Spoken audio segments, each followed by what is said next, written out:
We're going to try and begin because there are time constraints and people will want to get home, and many of you have shown signs of working hard for some days now and we need time off for good behavior. This penultimate session is supposed to be a bit of fun. Some people have very strange ideas of fun, and I leave the conference organizers to defend their definition of fun.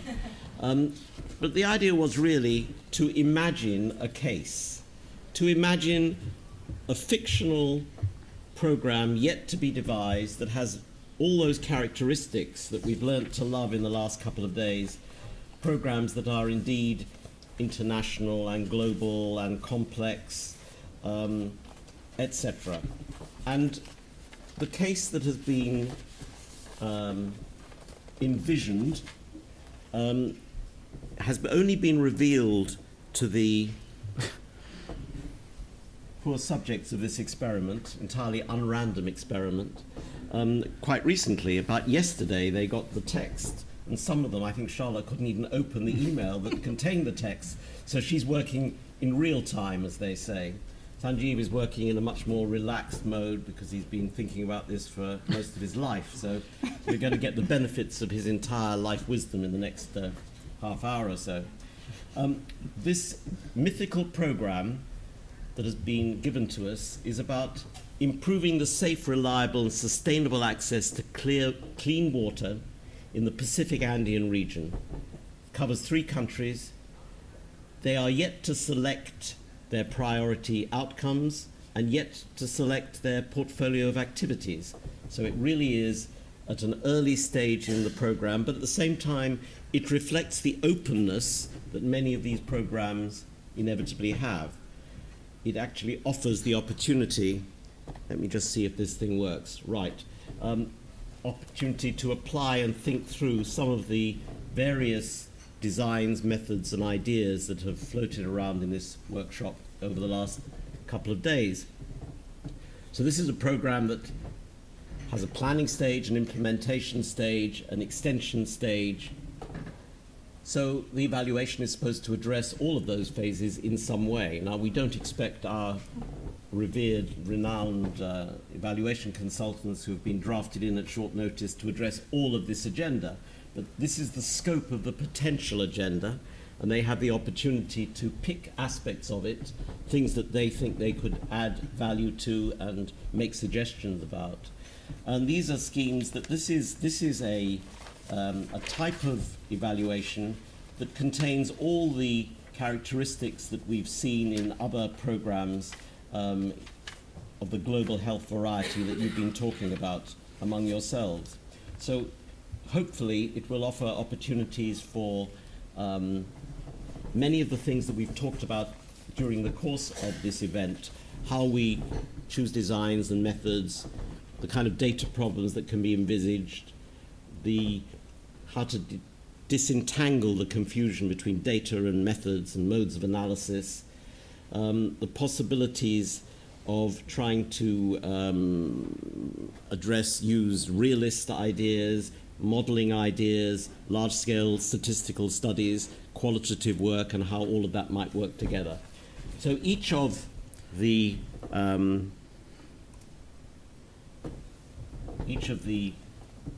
heroic evaluators are going to spend about 15 minutes just saying some of the things that they think would be useful to address these programs, drawing on their own wealth of experience and in some ways also reflecting the discussions that we've had here in the last couple of days.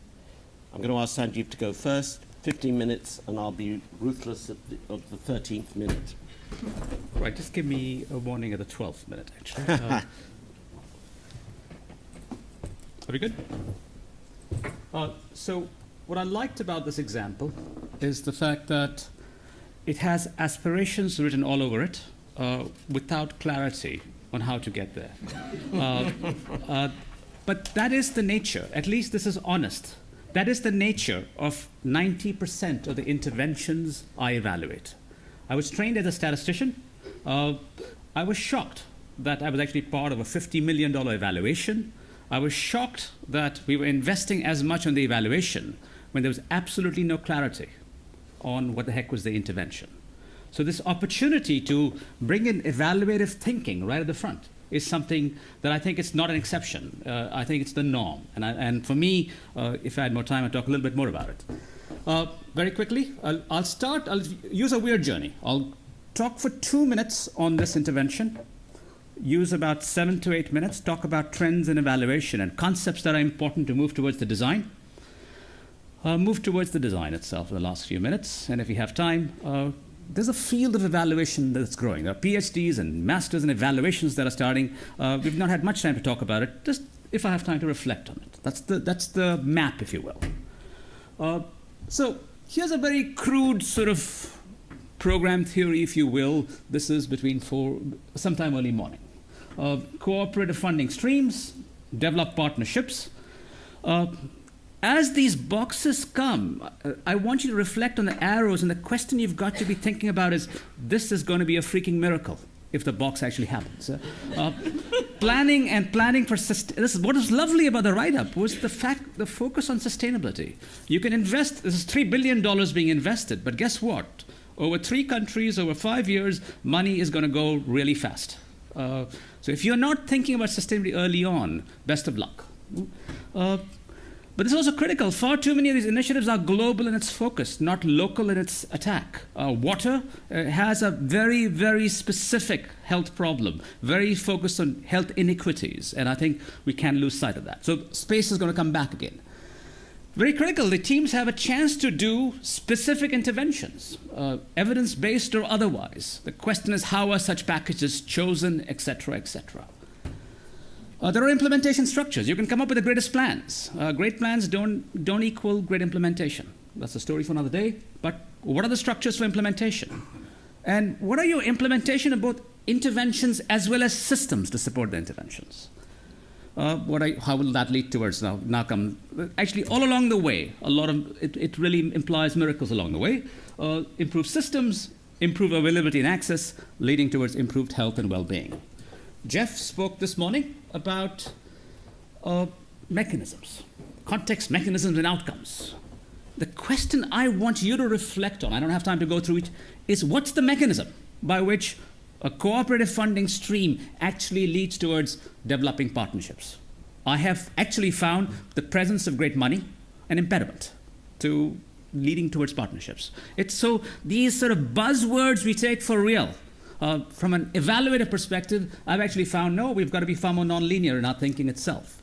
Sustainability, I think it's a joke, how evaluation actually contributes to sustainability discussions. So this idea of planning a strategy that's planned to be sustainable is very different from a strategy that's purely planned. Okay? The whole issue of implementation, it's a $1 trillion sort of question. It's language I was discussing with Bridget a few minutes ago. A lot of these initiatives are insufficiently imagined. Okay? And the difference in this initiative is they're honest about it. Okay? And the interventions are going to be implemented in Ecuador, Peru, Chile, countries with tensions, problems, etc., etc. Water does not follow the same boundaries. Question is, how is this going to be implemented given these realities? The focus in our remit is also to pay attention to countries like Bolivia, Argentina, etc., etc. 3 billion starts looking not as impressive once you start looking at maps, okay, and start thinking of dynamics. So again, the theme for today is, for this panel, is envisioning a future evaluation. Pompous but exciting. And the idea is also an opportunity to synthesize ideas from the workshop. So we'll sort of get to that. So that's my first 3 minutes. Some trends in evaluation. Again, I'll just do a quick job. First, I was taught as an evaluator to pretend that interventions are well-formed. On day one, we've got a well-cooked intervention. After 20 years of experience, I've yet to find a well-cooked intervention on day one. Interventions are complex, they're dynamic, they change over time. In fact, they should. That's what learning actually implies.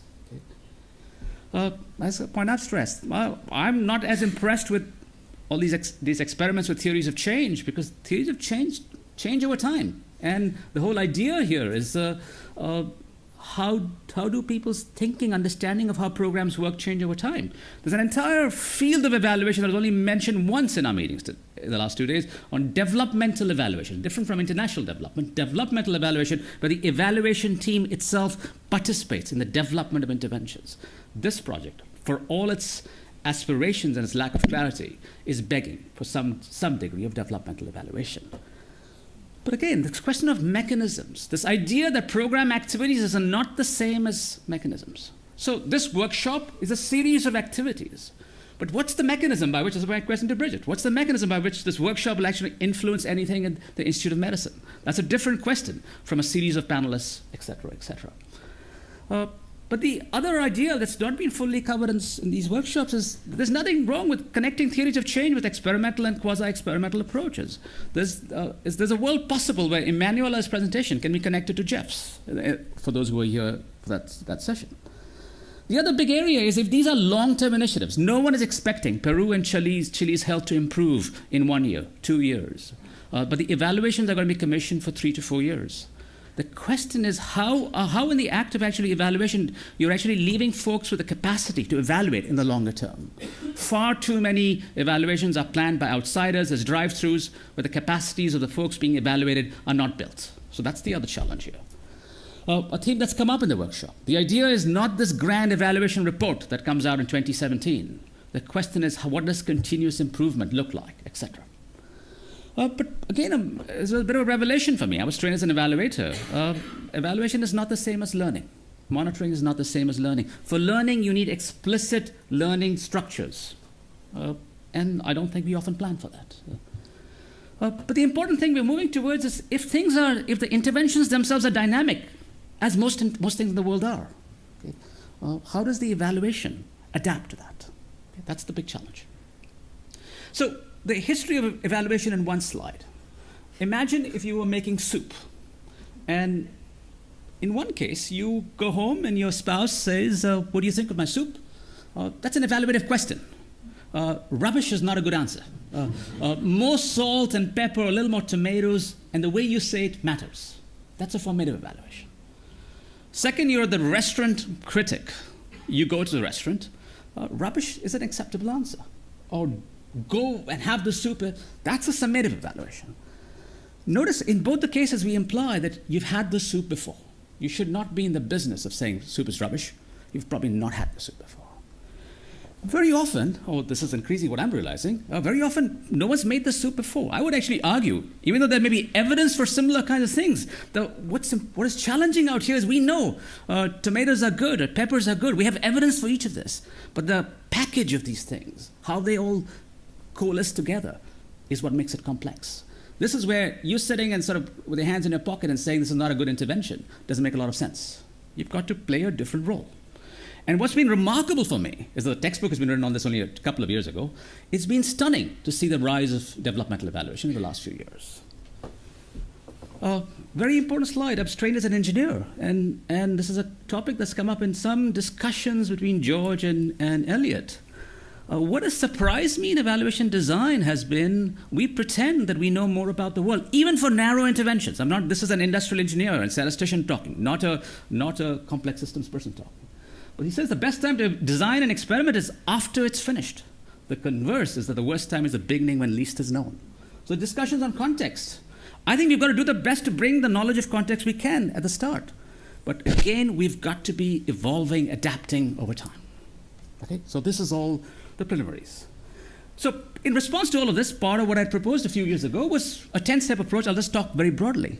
Initially, if you think of intervention planning, implementation as a journey, the first part is what's your theory? What's your expectations of change? Think of a journey, say, from here to Edinburgh. Do you have a map of how to go from here to there? How do you steal from prior journeys in terms of evidence base? And this idea of timeline is critical. You're not going to judge success. If you sort of say, actually, I need to be driving up to Edinburgh in an hour from now, that's unreasonable. Okay? You're not going to reach that. So you've got to have some sense. But that's exactly what we do. We implement global health initiatives. After 3 years, we sit around and pronounce thumbs up or thumbs down. That's idiotic. Learning frameworks and pathways of influence. Again, we've discussed this. I won't go there. But different sets of questions. What do you want to learn? But again, if these are complex systems in which evaluations themselves are embedded in the complex system, how can the evaluation itself help improve the intervention? So actually, the evaluation itself needs to get evaluated. You might want to speed up a bit. Right? That's an open-ended prompt. All right. 3. No, you've got another 5 minutes. Oh, no, I'm doing brilliantly. All right.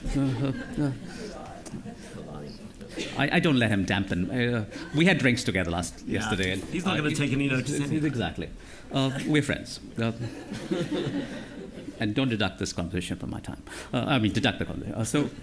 Then comes the impacts bit. What's the impact? This is where the traditional design comes into play. Nothing I'm saying is opposed to traditional design. And the idea of really, at the end, you've got to be saying, was this a good investment? But the other bit is important, and we very rarely do this, to go back and reflect on what has changed in our own thinking about such initiatives in terms of what's the learning about the interventions. Issues of spread and sustainability, a story for another day. So for this evaluation, the idea is coming back to the evaluation. Assess the effects of the initiative, assess the operational performance, inform the planning, implementation, extension, and long-term phase. This is cut and paste from the actual remit. So some things to think about for the planning before we come. There's one last slide that's coming up for the design.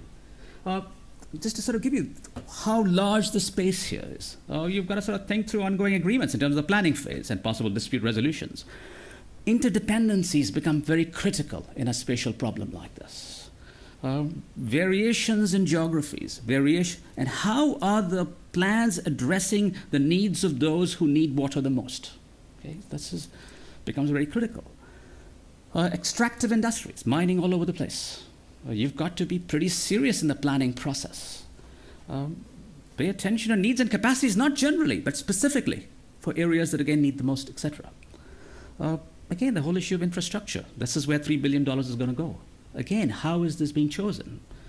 Again, the issue is not too much of the arguments are singular interventions, great evidence for this, lack of evidence for the others.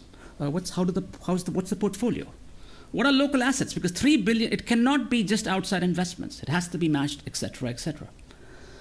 Issues for implementation. What are oversight structures? So this is just a handful of issues. How is infrastructure developed? How is infrastructure responding to local contexts, problems? I'm from India. It's remarkable to sort of see how eventually power issues will come into play in a major way, even without corruption involved. Again, what are supports? The whole issue of looking at contexts, mechanisms, is paying attention to issues of supports. What's the alignment between different interventions? This is very critical. Too much of cost. We don't think through uncertainties in our planning and implementation as much as we need to. What's the program capacity? I like this idea of locked in. Sometimes we get locked into certain parts of a complex system, and if you do this without others happening, it's not going to happen. So there are delays in one. Issue of leadership has been mentioned. This becomes pretty critical as part of the implementation strategy. So final slide. So maybe the penultimate. So 4-part in terms of design. In a developmental sense, in a collaborative way, integrate, perhaps work together on plans itself. Clarify what the theory of change is. Again, I don't really mean a cool program logic model, but pay great attention to issues of context, mechanisms. But what's the sphere of control? Are you really serious that these interventions can actually change the kinds of problems? Do you actually have the leverage to change water conditions? Don't get blinded by the $1 billion sign. It has to be a framework of health inequities, because the whole issue here is some people are getting water, others are not. That's the problem. Okay? Very critical to me. Timelines of impact. We can discuss the how some other day. But how the plans address heterogeneities of context, interventions. Again, too much of this is a list of interventions. In my own work in Ontario, every time we talk about complex interventions, all we get is an Excel file of 500 different programs without any connection. What are the alignments? The issue of metrics is important, and I've had more time to talk about it, but what are incentives? How do the metrics actually provide incentives to actually stay true to the active ingredients of the program? Again, this idea of unintended consequences. I'm pretty convinced this program can actually hurt in a pretty serious way. The potential for corruption is pretty immense. Okay. Process implementation plan. You've got 2 more minutes. All right, sir. Dimensions of planning, dimensions for sustainability. So this is connected to the other part, but this is where you're actually taking a slightly distant perspective. paying attention to, no, this, and I've actually done analysis where I've actually reviewed 40 plans in a strategy recently, and we said this will be a miracle if any of this actually gets sustained because no one's thought about it. Explore implementation planning as a relationship to variations in context. I think part of it is paying attention to, are people thinking spatially?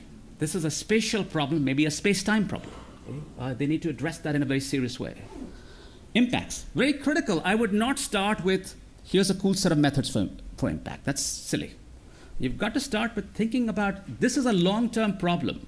We are trying to build centers of evaluation in Peru, Lima, in Lima, in Bogota, et cetera, et cetera. You've got to pay attention to those issues.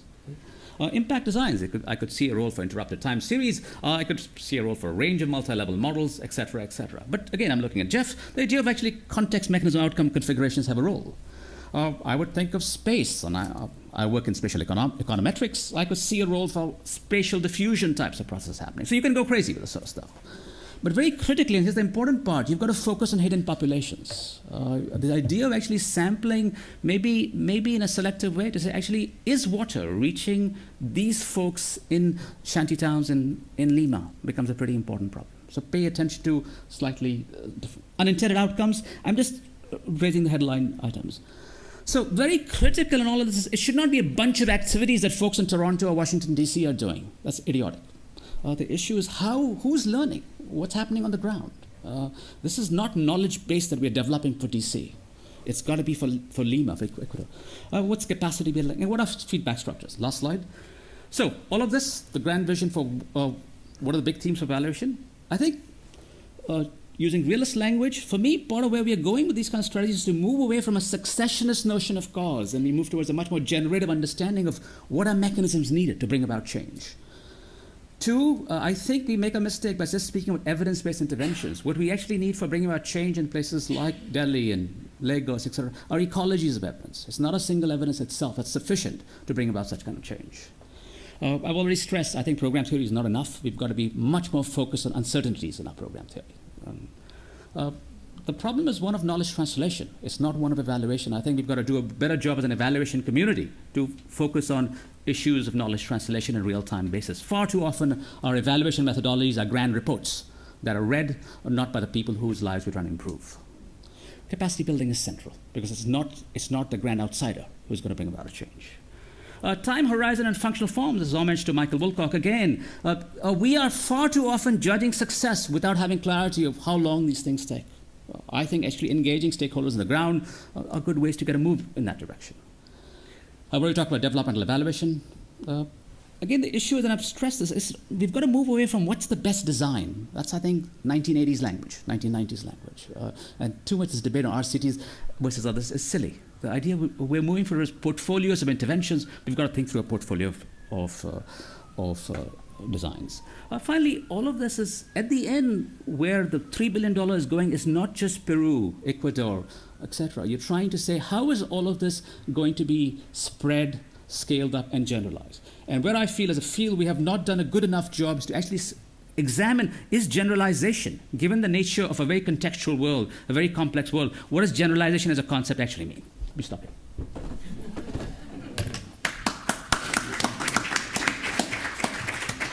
Would you like to follow that? I know, it's a tough one. So I wrote my talk not being able to open the brief, but actually I was quite relieved I couldn't open the brief when I did open the brief. Being somebody who doesn't walk on water or work on water, and this is a tough act to follow too. But so when I was working on this last night and having sort of absorbed so many of the debates and sort of tried to make sense of the different perspectives from yesterday, there was a lot of issues going around in my head, and what I've put here is sort of reflections on how, if I was going to do an evaluation study, what would be the elements based on that discussion that I think are really central to think about, and there is some overlap as well. And that's drawing both on those discussions and also on some of the work we've been doing, both in terms of small-scale evaluation and also coordinating large multi-country studies, not on related to interventions in relation to prevalence, but sort of thinking through what are some of the lessons about success and how to work and build capacity that I've learned from that work. When I was thinking about what were the outputs that actually from this evaluation they wanted to achieve, there are the specific remits and the multiple remits that are actually in the terms of reference, but there's also the broader sort of public good elements that actually were coming up a lot yesterday about actually what do we want to see in relation to large-scale evaluations. So not only, evaluation should be able to produce rigorous evaluation data that can tell us about an intervention's impact and cost effectiveness, but we also want to see an increasing capacity for nationally led evaluation and the use of monitoring and evaluation data by program staff. We want to have informed, intelligent intervention delivery happening and a greater capacity for that. We want to see strengthening networks and ownerships of programs and the research that's coming out of programs and practitioners who can use evaluation data well.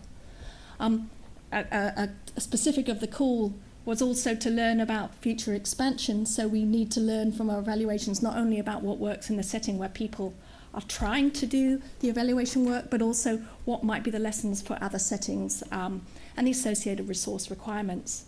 And the last issue that came up yesterday was also that this data should be available, so even after we've done the first round of learning, other people can do subsequent analyses and further learning.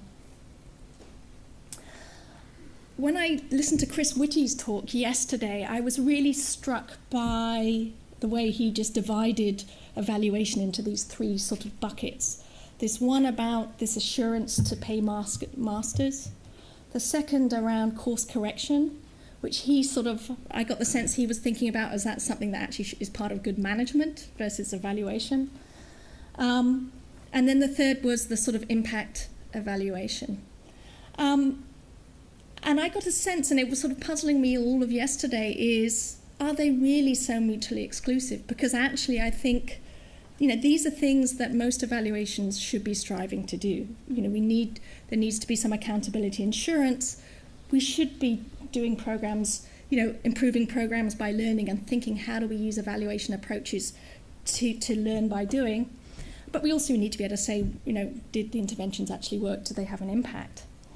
And so when I was thinking about what might be a design that I would use for a complex intervention on water, I was sort of thinking about, how are the ways, what are the elements to try and actually balance those different demands? I don't want to give up and say, actually, as a pure academic, I just want to do the randomized controlled trial and the sort of third element and not actually be able to use research and the critical skills that researchers have to think about course correction and so on.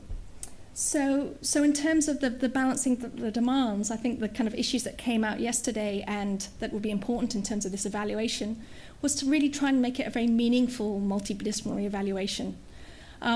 So really saying, how do we try and get good data on impact and cost effectiveness, but also really how do we invest in supporting strong monitoring and evaluation work as well? How do we nest sub-studies into the design to give us timeliness of data, and give us a mechanism to really be able to sort of feedback and to help inform course correction for programs on the ground? And how do we really make mixed methods work? We heard yesterday about the value of mixed methods. I think, every time we do mixed methods, we should be really trying to think about how do we actually make them mixed and not parallel streams? What are the ways that we could be nesting qualitative work into quantitative studies? Who are the people, what can we learn from the people who did change behavior, or, the programs that did manage to deliver water safely? I know nothing about water safety, so I'm not going to try and ad-lib on that. How can we actually make mixed methods really work to the extent that they're possible? And including that is economic evaluation. I think we've got over the qualitative, but I think the next sort of foundation is how do we really bring in those economic questions and the questions about resource use very centrally into our models of mixed methods working. So in terms of this evaluation framework, I was hearing yesterday some of the large-scale evaluations don't actually work in all of the countries where initiatives are being implemented. For me, in terms of the issue of bias, it's really important to say, are there approaches where we can really seek to include all countries? Ideally, if you're trying to get rigorous evaluation, are there creative approaches where you can have intervention and control communities in each country, and ideally some sort of randomization. So in the modelling session, we had a discussion about Avahan and where there wasn't a clear control community, and there was quite a lot of debate about whether that was a strength or weakness of the evaluation. I think it's something that I've learned really from the evaluation centre and the discussions at the school in the centre, that they're about where you can get randomization, where you can have a control. It gives you so much in terms of evidence that you shouldn't assume you can't do it. You can't always do it, but actually it's a really sort of serious element to be investing energy and creative thought into thinking through. Some of the evaluations I heard about yesterday were retrospective, but I would argue that for this, it very much should be a prospective study. And then somehow you want elements of quantitative data collection at baseline and follow-up. I think the issue of sampling, when you're thinking about water sanitation, it'll be marginalised population. So how you think about that sampling frame, who are the groups who are most vulnerable, where actually you want to see whether change is occurring. That sampling strategy linked with that will need a lot of thought. But that sort of vision of an evaluation, I think, is important. I think the other element to strive about is how do you create buy-in of programs and policy makers? And how do you think about systems to generate data that is useful not only to them as well as to the donors and stakeholders? I think partly because of who was in the room yesterday, I had this little bit of a feeling of, it felt kind of top down a little bit in some of the ways we think about evaluation designs and evaluation asks. Yet, actually, good evidence should be useful for programs. Good program staff should want good evidence to help them do whatever they're doing better. And so, in terms of the sort of element of the design, it's like, how do you actually make sure, as well as answering the questions the donors want to answer, how do you think about the questions that programs really want you to answer and explicitly include that in your evaluation design? And I think part of that way of trying to strengthen relationships is not to be over-reductionist in the questions posed. So my fear sometimes with the evaluation of large-scale programs is, in the end, it's a congressman or it's sort of saying, did it work? In the end, there's a very simple question that's been asked at a very high level that needs to be answered. And so when that gets translated down and you're somebody who's implementing a program and you think this person's going to come in and just tell you, well, is what you're doing, what you've spent your life doing, does it work or not work? Of course you're going to, that's not a good start of a working relationship. And in the end, programs aren't like that. There are elements that work, there are elements that don't work. Often people are implementing combinations of programs that have some proven elements that work, but it's like, can you do it at scale? Can you do it with this population? Can you sustain it? So actually unpicking and nuancing the evaluation questions, I think then provides a greater space for partnership between evaluators and program staff. And so to me, that's a very important element around thinking about how to frame the evaluation questions. And similarly, I think it's this issue of really what can you achieve on such a difficult issue over such a short time frame. So trying to think through what might realistic targets of success look like. Within the HIV world that I work in, we set ourselves such ambitious targets, and then when I model it through to actually achieve those targets and sense of reductions in incidence requires so much effort. So really sort of thinking through actually what is reasonable measures of success, and sort of working back from that, and issues around statistical power and so on, to actually can you measure differences given potentially a small effect size that might be realistic over kind of project timeframes, is these sorts of elements that I think are really important to think through at the start and to have explicit in your design. And lastly, I really like nested studies.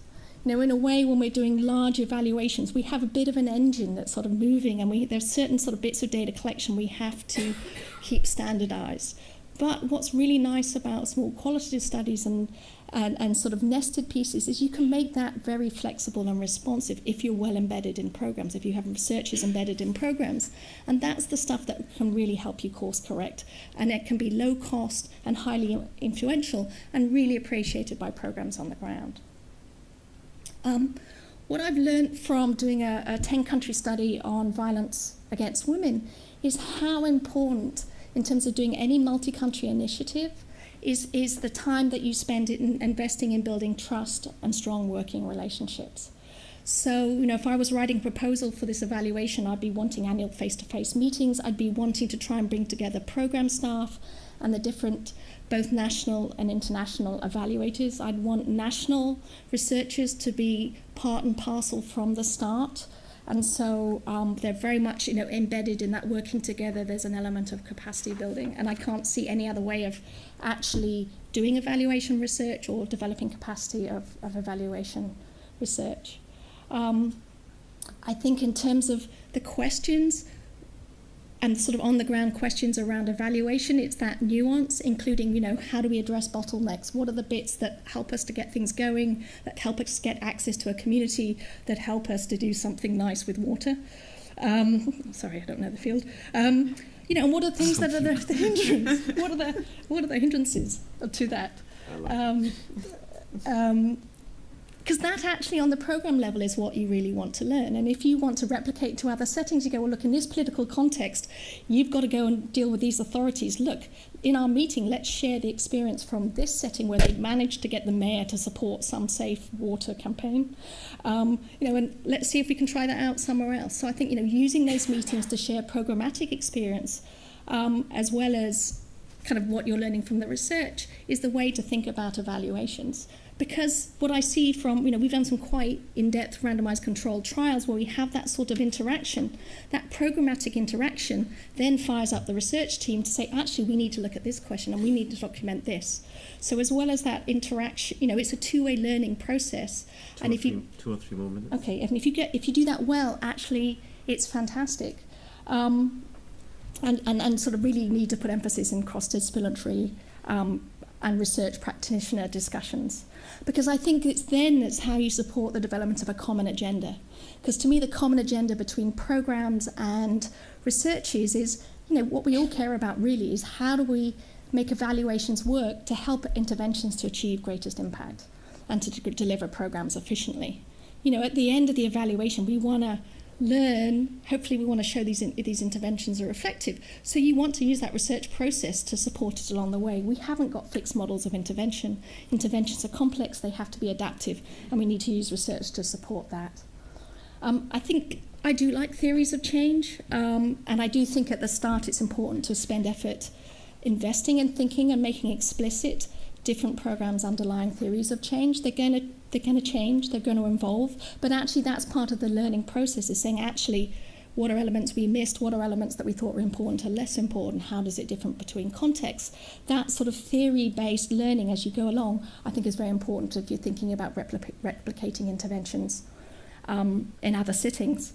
To do that, we have to move away from log frames. I can't bear log frames. I like them as a logical process of thinking, but actually using them as a way to think about have we got things right, they're very difficult to use, and particularly then if you're thinking about low literacy populations or evaluation stuff, we need to be creative about how do we revisit the evaluation frameworks that we use in a way that they can be used as part of as a programming and monitoring tool. I think I've only got a couple more slides. In terms of using evaluation to course correct, in the end, we're often, when we're thinking about interventions, in this case, I think there is a sort of a developmental aspect, but we're trying to say how do we deliver combinations of proven packages over large scales. So I think in thinking about looking at systems of monitoring, we need to be mapping out and trying to understand what are the chain of delivery that we're trying to support, what are the potential bottlenecks, how do we overcome them, and how do we use research to learn about those. I'm quite interested, if we're thinking about future evaluation, is how do we get smarter in using new technologies, so things like smartphones and other technologies, to actually better enable us to compile routine data on what's happening on the ground. What is a particular service doing? How many cases of diarrheal disease or something our health system's working? If we could actually get better at using that technology, that again, in terms of that feedback loop into programs, could be very, very powerful.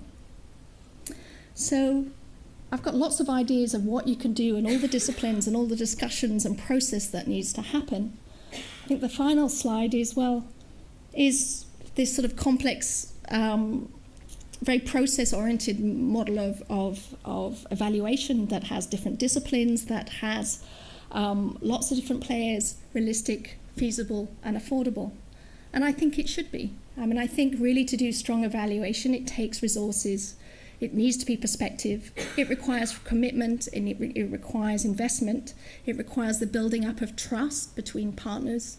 You know, when you go into evaluate a program, it might be over 5 years, 8 years. That's a long-term commitment on both sides, and you need to invest in making that work and be able to support strong relationships. But the benefits in terms of learning for public health, I think, are immense.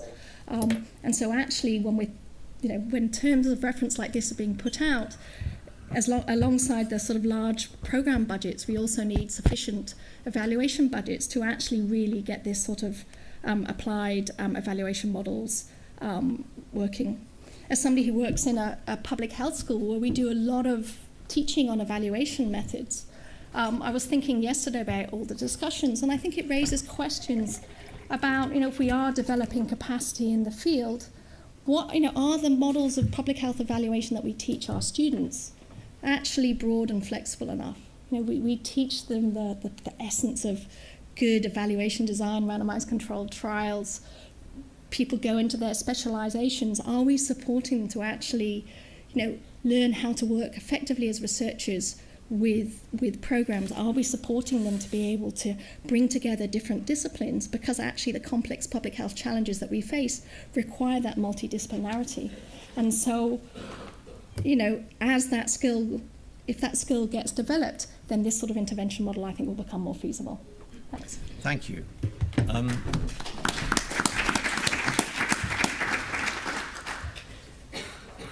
I love the way that, is this working? Yes. I love the way that people keep defeating stereotypes. Here we have anybody who wants to say that all people who come from Canada are very boring. Well, obviously this isn't true. And here we have an example of sort of mathematics and modelling with a human face. We realise it's rare, but we have it here. So this is all very encouraging. I also thought that, slightly more seriously, that the links between what people were saying were also encouraging, that there was an awareness of capacity building, whether you use words like developmental, which people like Mike Patton want to patent and make their own and sell more books with. Essentially, the dynamic nature of relationships and the idea that we build on what we've had before in order to make something better in the future comes over clearly from everything you were saying. You were also accepting, both of you, the need for multiple methods without sinking into the morass of the 1980s debate about triangulation, and that was also encouraging. You were hedging around this question of the extent to which we think about fidelity or customization by implying that you had to accept that there were going to be multiple different kinds of initiatives, although there was an implicit assumption sometimes that you were dealing with large numbers of initiatives, which might have methodological implications. And there was an acceptance that capacity building meant working with people, commitment to data development, as well as building capacity in country to use the knowledge, not exclusively confining knowledge in Sanji's terms to Washington or any other northern capital. I think there were questions that I had for each of you, and I'll throw one at each of you just to be fair, and then perhaps allow you both to ask each other a question, insofar as you have any, before inviting everybody else to chip in as well. But the question I wanted to ask you, Sanji, was to do with the question of independence. You talked about involving evaluation early, and in an earlier session today, somebody talked about, I think maybe it was you, Charlotte, who talked about evaluators almost controlling the initiative. And I've certainly been involved in many evaluations where if you get involved early enough, you can help shape the initiative to make it evaluable. That doesn't mean you necessarily want to do the evaluation, but it does raise questions about independence. So I wanted to ask you whether you thought that there were issues of independence in that sort of circumstance and how one would mitigate those risks. And the question I wanted to ask you, Charlotte, was more to do with the assumption that, where possible, we'd like to do a control or a randomized trial. Why, I find myself asking.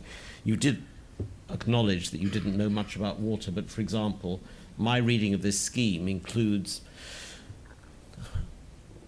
a project I sat in on in Addis Ababa about 2 years ago, where groups of hydrologists from 15 African countries were sitting around together, trying to work out how water abstraction in one country affected the water availability in a neighboring country. I wouldn't think, actually, that that object of evaluation deserves randomization.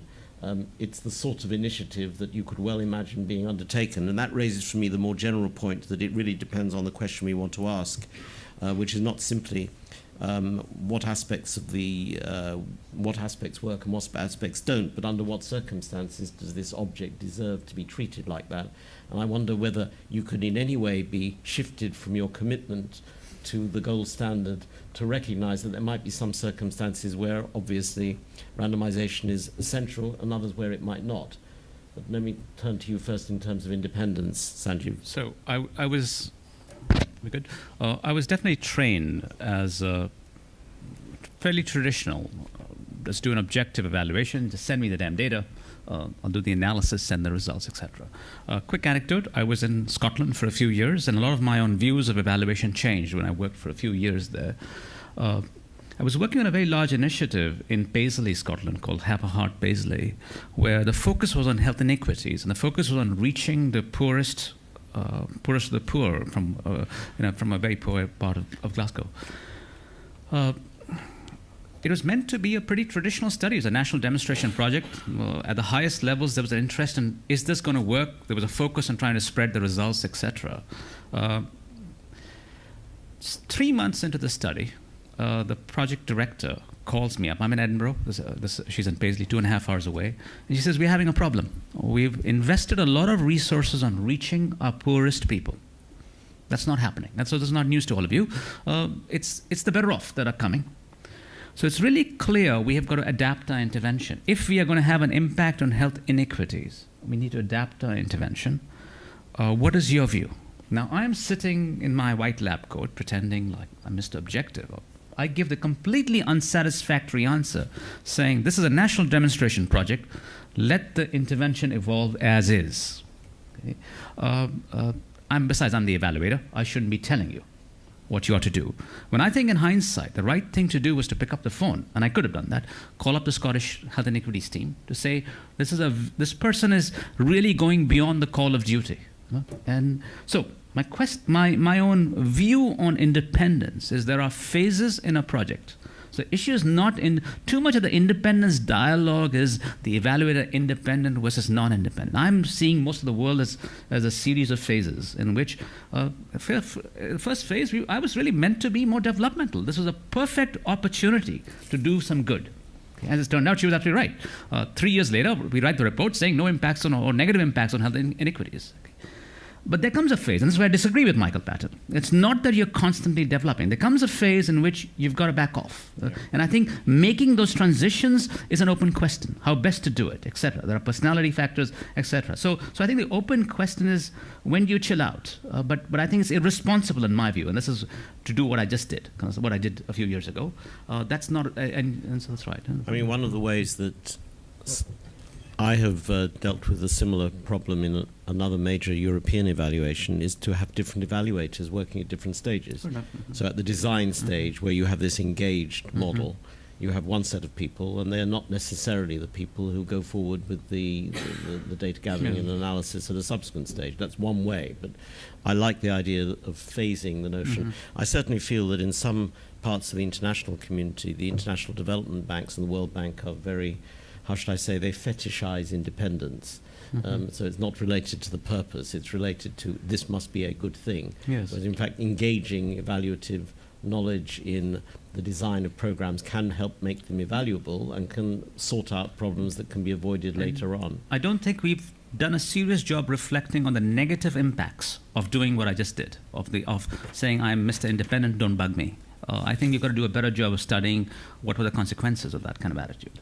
And Charlotte, my provocative attempt to shift you from a commitment to a gold standard, will we ever speak again after that provocation? I'm not a randomista, but actually the discussions with other colleagues here has made me actually take a step back and say the tendency tends to be there are people who are very wedded, and then people say, well, obviously it's not feasible in my case. Without actually just engaging and saying, actually, is there some element that might be? So clearly, if you've got a macro level factor that you're trying to influence, that's not amenable to that kind of design. But if it's something where there is an on-the-ground specific intervention component, and actually you've got a program who can't do it everywhere all at once, then actually you might learn more by saying, if they're going to roll it out, don't just roll it out in a convenient way, roll it out amongst a sort of random selection. So do it in a staggered way where you randomly allocate where they next go, because in that way you can learn more. And so it's just thinking about where there might be opportunities to do that, and not to give up on it from the outset is the point I was trying to make. Right. An extended conversation on these subjects will take place in another setting. In the meantime... But I'm sorry, the other point is, because if you don't have that, then the question is, what is your comparator? And so if you give up on that, then you have to say, what is our plan about saying what's changed from what to what? And you're left from sort of going to baseline follow-up, and then you say, well, what about temporality? So it's just thinking through that logic quite carefully early on. Yeah, I mean, I would say, given that I've taken it this far, I would say that for me there are three things. What's the evaluation question you're asking? If your evaluation question that you're asking is, how can we scale this up to work elsewhere? I don't think that's necessarily an RCT question. A number of cases has got to be sufficient in order to have, that's why I use the example of the bunch of engineers sitting around talking to each other about hydrology. That's not necessarily, that is not amenable to an experiment. And the level of existing knowledge. That if, for example, people were saying, we're going to, if they began this program by doing an audit across the world of schemes that have proven to be evidence-based, and then the intention was to contextualize and customize those particular schemes in the settings of these three countries, it may or may not be the best method to use it. So I'm starting from the position of saying it all depends on what you're trying to do, what the nature of the evaluation object is, and what we know already from prior knowledge. But that's a wider question that we could have interesting discussions about. I mean, I agree. Yeah, and those yes, I think those are fairly bedrock questions for many of us. Were there any things that struck you about each other's presentations that made you wonder why you were sitting at the same platform, or whether you ever wanted to speak to each other again, or? Well, I hope to work together. But I think it's not a question. But I think for me, this whole issue of building trust and relationships, which is fundamental to developmental evaluation.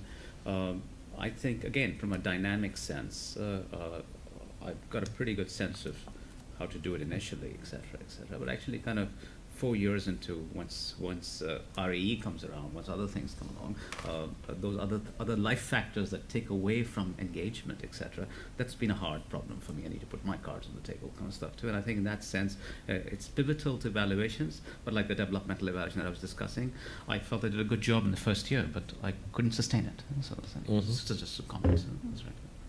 And were there any points that struck you about? No, I was interested. I mean, I really liked your talk. It was great. And I was interested in what then would be the data collection. So it was sort of that next step, because I think for me so I read the brief that one element was very quantitative about, what is that quantitative impact on something. So for me, that was the question of, okay, what would that look like, or what might that look like? No, this is where I'm not a million miles away from when we come to the data collection stage, from what you've said, in the following sense, that I would definitely be asking for baselines some of the health outcomes you're after, some of the baselines and context, etc. But what I've sort of learned is if the whole idea here is that people are going to take time to get to that, to do the intervention mapping, intervention implementation, I've seen far too many interventions, the oxygen, eating up the oxygen by saying, what's the best design right on day one? When something is developmental, I think I'm hoping in a year and a half, the point, those are the exact questions. And I think at the end, taking as hard-nosed a stance towards attribution as you've attempted to is, but I would go further to actually kind of say, at the end, I'm not actually convinced. For me, the other kinds of questions is the issue of, in my experience, in interventions like this, I have yet to, as a field, we blabber a lot about fidelity. I don't think we've done a good enough job talking on adaptation in terms of actually having measures. And so actually this idea, and I think there are, if you look at some of the fidelity literature, I think there's a pretty strong confirmatory bias in terms of the high fidelity interventions. When on one hand, we are sending people the message, please adapt this to your own context. On the other hand, I think we do an abysmal job of actually studying that. So anyway, my worries are actually studying those kinds of processes initially, etc. And this is where the timeline of impact is pivotal to my thinking about it. If this is a 10 to 15 year initiative, let's say so, kind of stuff too. I think it's irresponsible. What actually happens is we'll do RCTs, or I don't care, this is my argument, or propensity scoring methods, or whatever kind of stuff too. And 3 years into the intervention, we'll say no evidence was found that health outcomes change. I think that's unethical if you've not actually thought through. So I think the design cannot be the salvation here. Yeah, and that's right. I did want to pick up on your point about data, because it seems to me that there's a major opportunity in long-term, seriously resourced initiatives to regard capacity development as extending not only to sort of skills and networks and use of knowledge and responsiveness to local needs, but also to developing data capacity, and that investing in early stages and indeed delaying some aspects of the introduction of programs such that you could put in place a monitoring system that subsequently will allow you to do some kind of analysis is, to me, something that is it's a missed opportunity in many evaluations, because then you end up having the conversation of the sort that we've had here on a couple of occasions in presentations where people say, well, we had to look at what there was, and what there wasn't very good, so we then had this really complicated analysis to try to compensate for the fact the data wasn't very good, and you know what, we couldn't find a conclusive answer. It would be important, if at all possible, to invest in the capacity to monitor and to have data that you can subsequently, and I feel that that's something that ought to be thought of in these kinds of programs. Right. You've witnessed us performing on the stage. Open to everybody else. We've now said our piece. Can you have a show of hands of anybody who's lined up for questions? I'm going to start at the back of the room for a change. There's a red hand. My eyesight's not very good, so Deborah Rugged, the UN. Hello, Deborah. I love all the methodology question, but I want to ask first on the capacity question, because I think it underlies the future. And I think it's not just capacity for data collection, absolutely, capacity of the colleagues we work with in country, absolutely. But I want to put on the table the capacity of the people we're training in our universities. And that's the future. And how we're training the future evaluators and researchers, and how we train them to think about these issues, I think is pivotal. And it strikes me that we've not made the advances we need to make, because these questions, as Elliot has said and others have said, we've been talking about this for 30 years, and some of these things are, every decade we bring it up, and I think we're a product of our environments, we're a product of our training, and we need to start training young people different and better to think these ways, so that their first approach to evaluation isn't about the design and the RCT, and they don't have to worry about that. It's about how to ask the questions, as Elliot's saying, and that it's understanding what needs to be done in the world, in the real world, to advance program. That's why we do evaluation, why we do research and program. We want to make a difference. So how do you embrace the questions that will actually let you figure out how to make a difference in the beneficiaries' lives? Is how we need to train people in their PhDs. Not worry about the methodology, not worry about if they can do a good RCT and have elegant designs or have mixed methods or complexity theories. That's the methodology comes after we deal with how we're training people to think about these issues and to be real-world relevant early on so that they don't have to spend decades and decades and get to this insight like I have after 30 years. I have these insights, but if I could have been trained and had opportunities better in medical school and in my grounding in the CDC and epidemiology and the blending early on, you know, we might have made differences in some of the programs that we're still frustrated aren't having the effects that they need. And when we think of the intelligence and the cohorts and this army of professionals out there that are slowly getting this insight that many of us get later in our career, how do we get it to the younger people earlier? Deborah, can you clarify what you mean by thinking and training? And because at one level, you sound to be sounding about the sorts of things that any good, decent graduate school should be offering. You're obviously identifying a gap. Can you be clear about what this gap is? I think what I've seen is a lot of students, graduate students, get it. But what they're being trained in are structures that are old. And I guess I'm not getting more specific, I'm getting more abstract.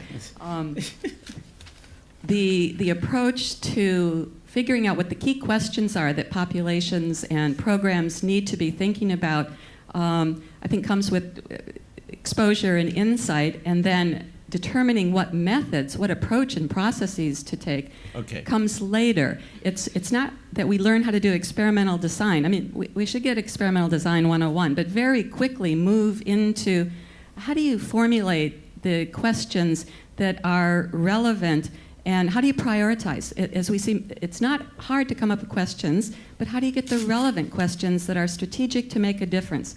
I guess it's learning how to be strategic in thinking, planning, and action early on. I also had training about independence and that it was sacrilegious for the evaluator to be involved in the design. And the critiques I wrote of papers early on said there's bias here because the evaluators become an advocate. Okay.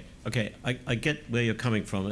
I would like to counter that without getting into an argument here in terms of two things. You emphasize the strategic and what I would say almost as the practical as well, the reality that much of our academic training and postgraduate training emphasizes the disciplinary priorities rather than, let's say, the engagement priorities.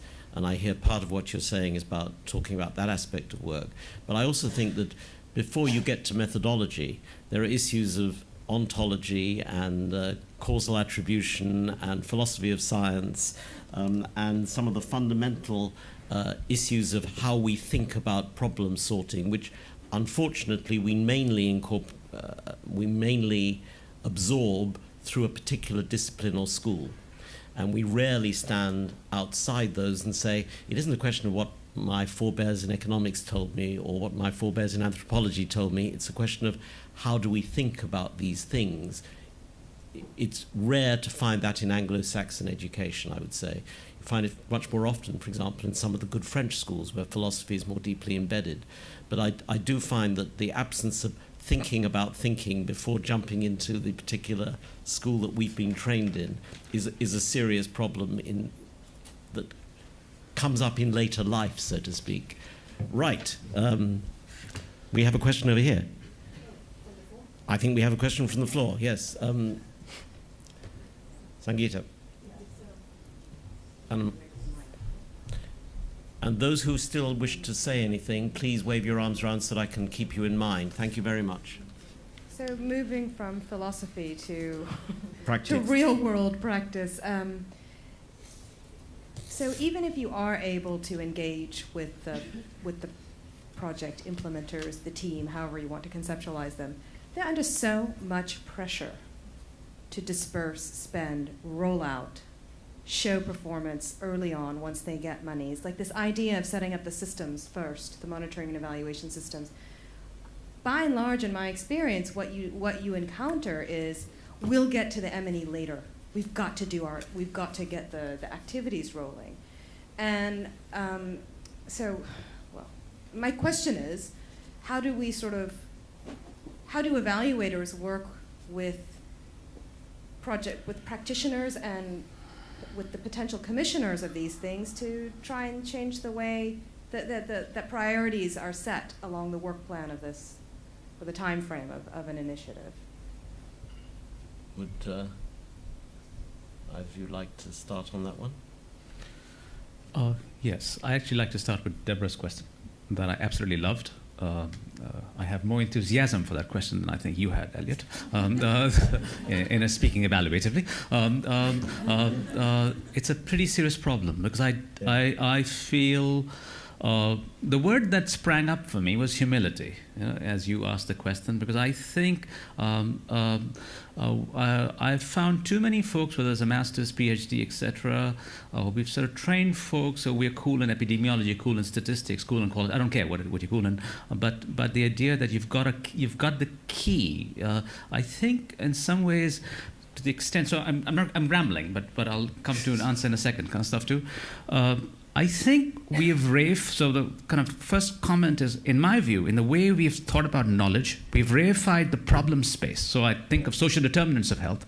I don't think we've done a good job of constructing the solution space. And so this idea that here are the causes of health inequities, we've armed people to go around blabbering about poverty is responsible, but you still don't have a clue about what to do about it.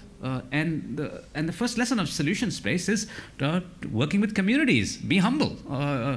Go home and reflect on these issues, etc. And so I think we've taken a pretty strong. So I think that's one. Two is part of this idea of and again, there's a connection to successionist notions of cause. I'm looking at you, Jeff, for all the wrong reasons, and a generative notion of cause, because we've sort of said, well, now we've found the magic cause here, etc. And I think this idea of, so I would actually be very careful in some of the work I do in Toronto, for example. Some of my smartest people, I would not let them near some of the communities, because I think they would burn the capital we have in a massive way. So this idea of how to sort of go about humility. But that said, I'm blown away with so we teach a course on evaluating complex health interventions. I'm blown away with the enthusiasm that I see in folks. So what gives me hope is the fact that there truly is an appetite by a large number of folks. But I think in some ways the problem lies on our side. And I think that the call to arms that I think she's making is try to figure out how does one move in that direction. Anyway, that's my ramble towards that. And did you want to respond at all to Sangeeta's question as well? Yes. I think for me, the comment you made yourself in terms of trying to get realism from the funders themselves. So when I do an evaluation, a kind of concrete answer, and there's a rambling answer over a drink, I'm happy to, is thinking through timelines of impact early on. I actually go through an exercise to actually say, and it's kind of remarkable how commissioners, academics, and people who think about programs abstractly have such a remarkable short time of impact. When you go talk to people in the community, they'll say some version of Sunny. We've been thinking about this before you were born. So the sense that I think getting that kind of realism early on is helpful. But that said, there's a longer story to be had. I don't want to take up too much of the space here. Charlotte, would you like to respond both to Deborah and Sangeeta? Just an addition, Deborah. I think the other issue around academia is our incentive structures. So at the moment, if you do a randomized controlled trial, you put a proposal in, you write the results up, it's a tidy design, it's recognized, it's seen as good science, you might get a high profile in a publication. That's all good for your career. So I see some, ambitious researchers, and then you say, let's go and look at something that's really murky and complicated and there's not a perfect design, are really scared by that because they say, am I risking my career by getting involved in real-world research? So I think there's that whole culture of how do we say, actually, there's good science that can be done. Actually, it's more interesting science that can be done around large-scale programming, and actually make that much more credible as a field, and think about what are the spaces so that we can create those incentives, that you can actually, if you do something, you actually can publish it, a reviewer will take it seriously. And at the moment, I think it's perceived as a very risky career path by junior researchers, and so that's the bit I think we need to pay attention to, because I think the interest is there, but I think some researchers are scared. In terms of, the issue of timing, it's a reality that we face so strongly. I've collected so many baseline data collection where I don't even know, what the intervention is going to look like, but we just have to get it out. We haven't, carefully constructed the questions. That time pressure really undermines research in many ways. And I think on the program side, how do you have time to actually think and refine and pre-test and so on before you actually go on to do something that might be a rigorous evaluation? How do you get space to do that? Commonly isn't there in terms of the funding world at the moment. And it does mean that we probably end up saying, the risk is that we say something doesn't work when actually it just hasn't had the time to really sort of kick in and have an effect. And yeah, exactly. Can we take 2 more questions? First of all, yes. 1 and 2. Thank you. Callum Davey from the London School of Hygiene. I want to go back to the answers that you gave to Elliot earlier to your 2 questions, and with a question that sort of, I think, links the 2. It occurs to me that in contrast to this obsession between, differentiating between evaluators and implementers, in the rest of science, in almost all science, the implementer and the evaluator is the same person.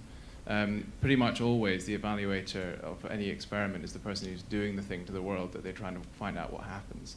And that's true in public health. And I think about some of the things that, Charlotte, you're doing with randomized trials. It's not that you're not completely behind the intervention, and it's not that you don't really want the intervention to happen and work, but your hands are tied by a sort of methodology, but also infrastructure around how randomized trials are conducted and analyzed, which means that no matter how much you want it to work, you have to publish the results that you get from the method. And I'm thinking the problem that you were having, Sanjeev, about not being able to, feeling sort of socially under pressure, not to have to control your involvement in the implementation, how that might have been different had you done a randomized trial, and about whether or not the contrast between randomized trials as almost as too clinical and too hands-off actually is maybe different if you think about how much that allows the evaluator to get involved in feedback loops and so on. So I was just wondering about how you thought that way of thinking about why randomized trials are controlled the way they are could be useful for thinking about other designs, other ways evaluations work, and the whole sort of picture of the relationship between the evaluator and the implementer. Yes. Thank you, Rachel Nugent, University of Washington. I have a brief, what might be a response to what Deborah brought up, as well as a comment on what Charlotte was discussing in terms of academic incentives, and then I'm going to turn it into a quick question. And that is that there's been this sort of big growth of interest in implementation science. And from my perspective, and there's a lot of it going on in my department at University of Washington, students are very interested in it. They're sort of flocking to it. And when I first became aware of it, before I was in an academic setting, I thought, oh, that's just a bunch of academicians trying to put a nice name on what they always do.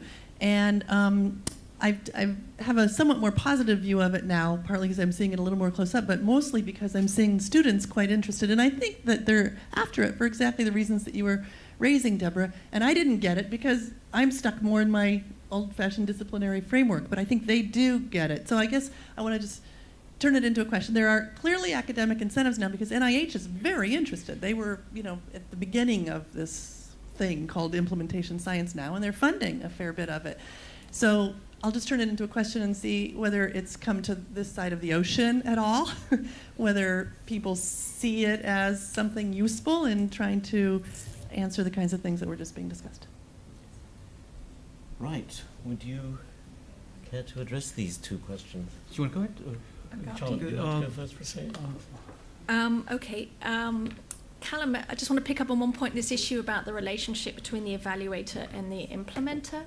I mean, I do evaluation studies of very complex violence prevention programs. And so I feel quite strongly that, one, as an academic, I shouldn't be making up the interventions to test, that, I need to work strongly with programs and learn from their experience. And actually, the interventions are so complicated. As a researcher, you have to be very humble and really spend quite a lot of time really understanding the intricacies and the sort of thinking behind the programming and the mechanisms of change, and really try and capture that in the data. And what we've been trying to do is do randomized controlled trials of community violence prevention programs. And, what I'm always struggling with is first the bluntness of the research method, and the sort of quantitative tools that we use to say, does this work or not? Have we had significant impacts?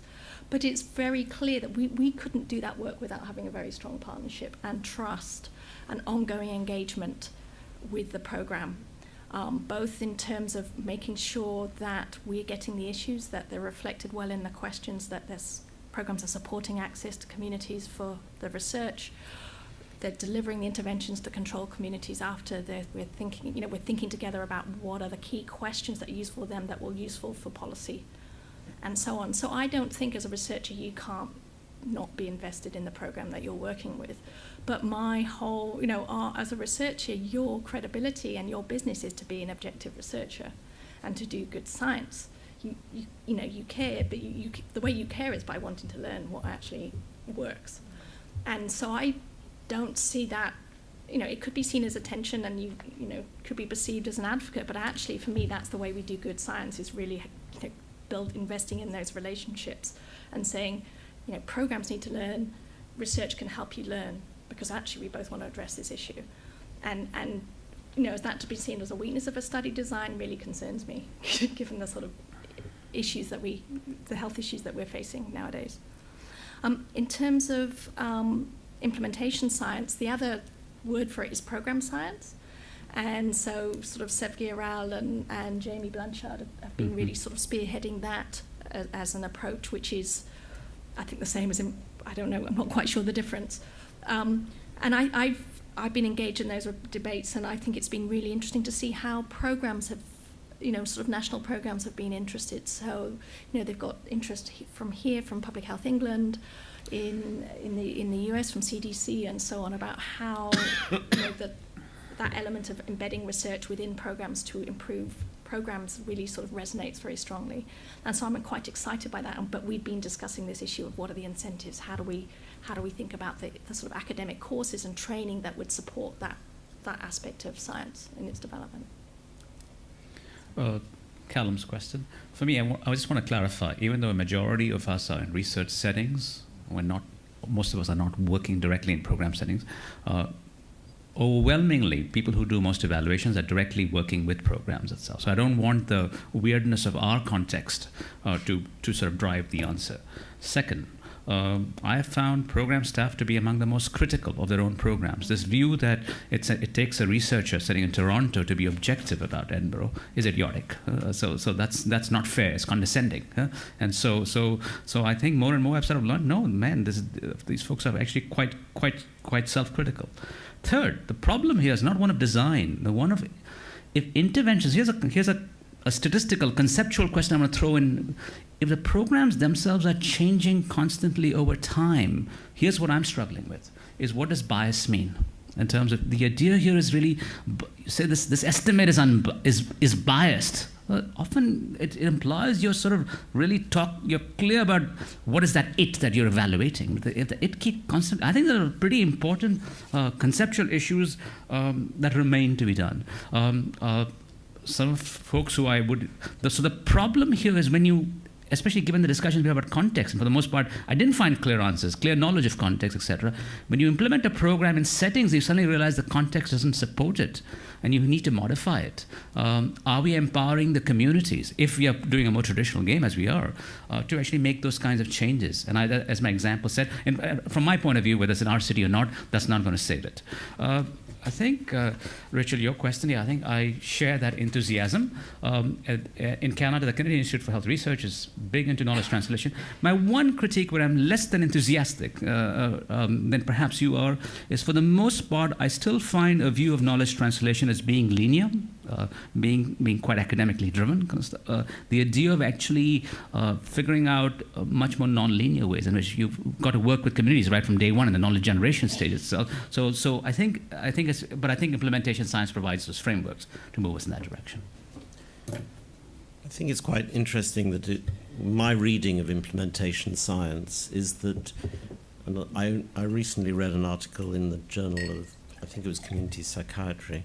There was an attempt to set up some standards of what was good implementation based on the current understandings of implementation science. It clearly comes from a whole treatment psychiatry's social work, healthcare model, where there are people out there who the words of like dose, exposure, treatment are used as sort of part of the key criteria. So it comes out of the fidelity movement and it reinforces the logic which is based on what is this community's assumption of a gold standard, which is randomization and control and experiments. I think in the wider sense, and I am taking a very particular line on this, in the wider sense of understanding how programs are implemented and trying to understand what makes for effective, less effective programs, how stakeholders are engaged, what kind of pre-planning needs to take place before one attempts to launch a program. I can see that there is a lot of knowledge gaps in what we understand about those things, and it needs to be studied. But the particular framing of what has come to be called implementation science seems to me to be less about programs and more about an extension of under what circumstances can we ensure fidelity or justify marginal changes to the evaluation object or intervention in order to ensure that it will be able to be evaluated through a controlled trial later down the line.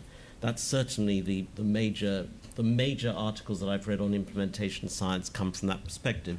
But it's an interesting fact that we always talk about we've got to look at the two sides, which is the intervention and its implementation, and we've paid remarkably little effort to concentrate on the implementation, and anything that pushes our attention towards that has to be a good thing. I think the other comment that I wanted to make from sitting in this strange chair that I'm sitting in, which is I'm not being an unengaged or objective or independent chair, is that these words, impartial, objective, bias, engagement, empowerment, subjectivity, intersubjectivity, all of these terms have quite a strong history, and they deserve much more attention and thought than simple phrases like, are they independent or not? Yes. And I do think that this is an area that the evaluation community more widely has spent a lot of time thinking and talking about, and it would be useful to bring some of that work together to inform some of the work that is being talked about here. I am now going to use my position to call this session to a close, to thank our speakers who deserve yet another hand for magnificently rising to the challenge of being able to deliver a design in less than 24 hours. I'm very sad that some potential funders who are here today will think that they need to reduce their budgets for the design of evaluations because these experts can do it overnight. On the other hand, I'd also like to thank all of you for your questions and your patience, and hand over to the next session. Thank you very much.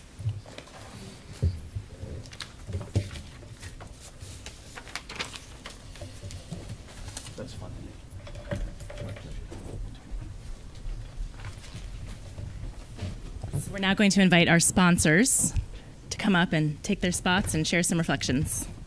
We're going to start with Ruth. I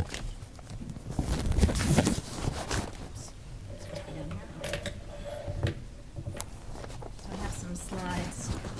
Yeah, great.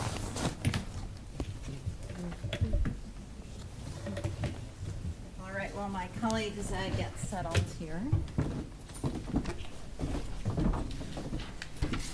All right, I bet we're all ready for the last session of this brain workout and listening workout.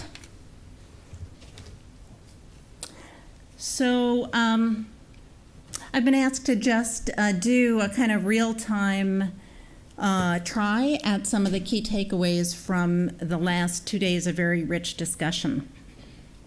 And it's a real pleasure to have been here. The Hewlett Foundation has a very long-standing interest in evaluation, in informing policymaking with the best available evidence.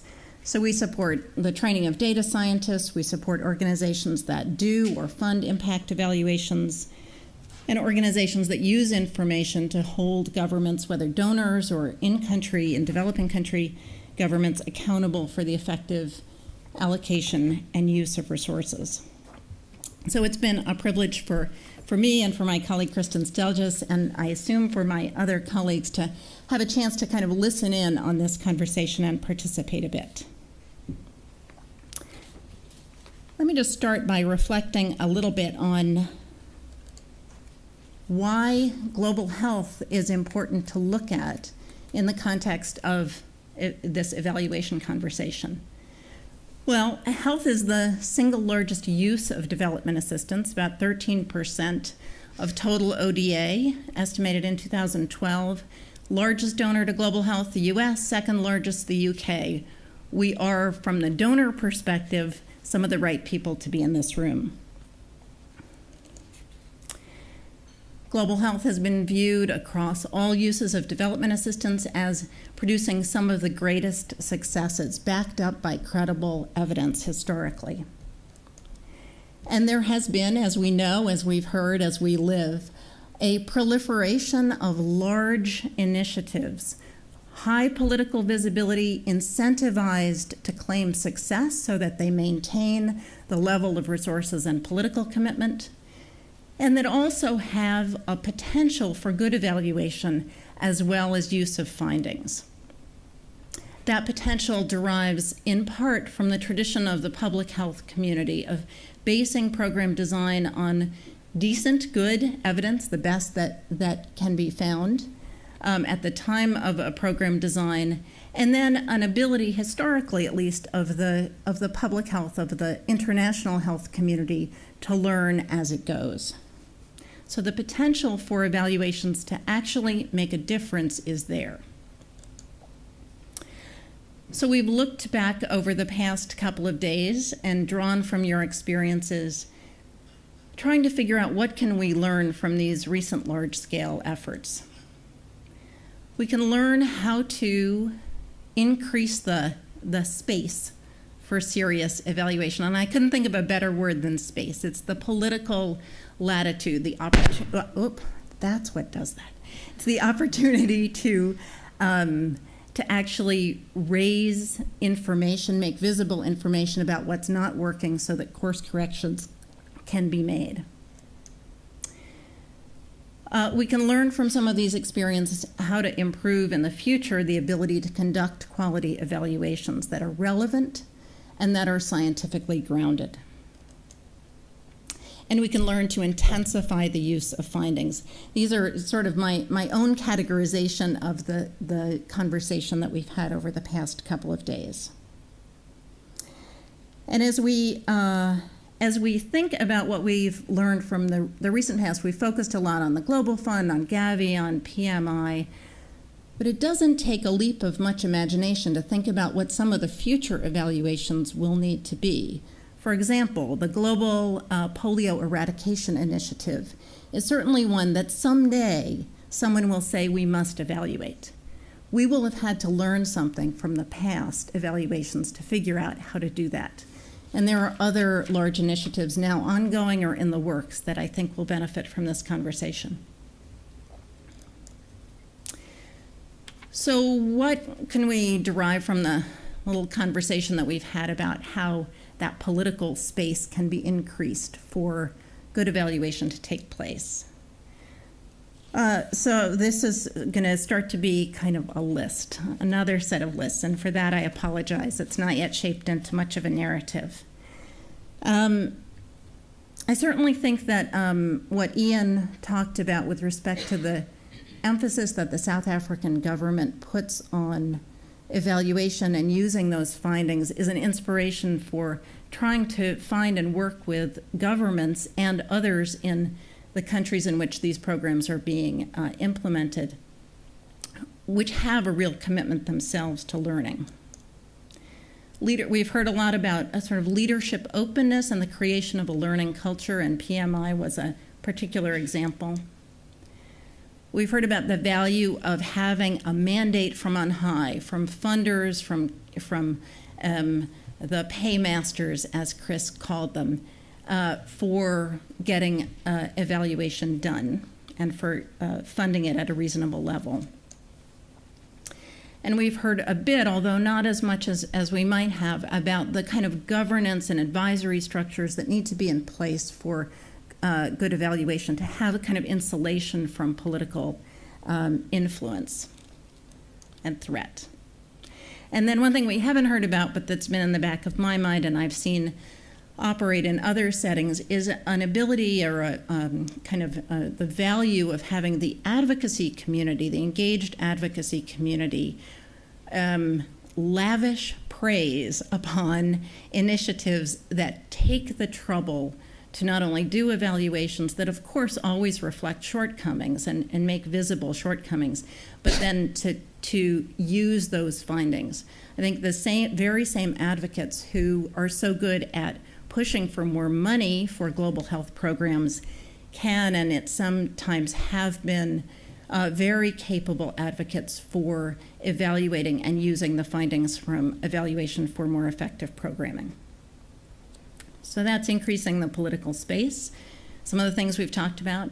Improving the technical quality of evaluations, a huge topic. We've spent perhaps most of the time talking about bits and pieces of this.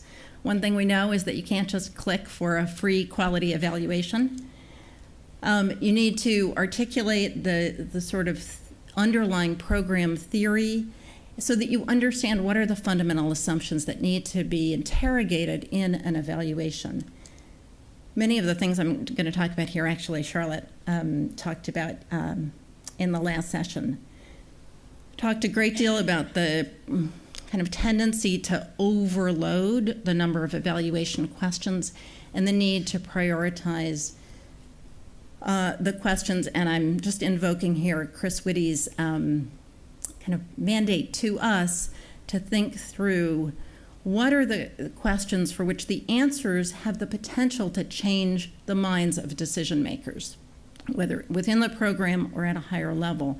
And then corresponding to that, what's the strength of evidence that needs to be marshaled to change those minds? We've talked a lot in and around the value of prospectively embedding many types of data collection for evaluation, including impact evaluation.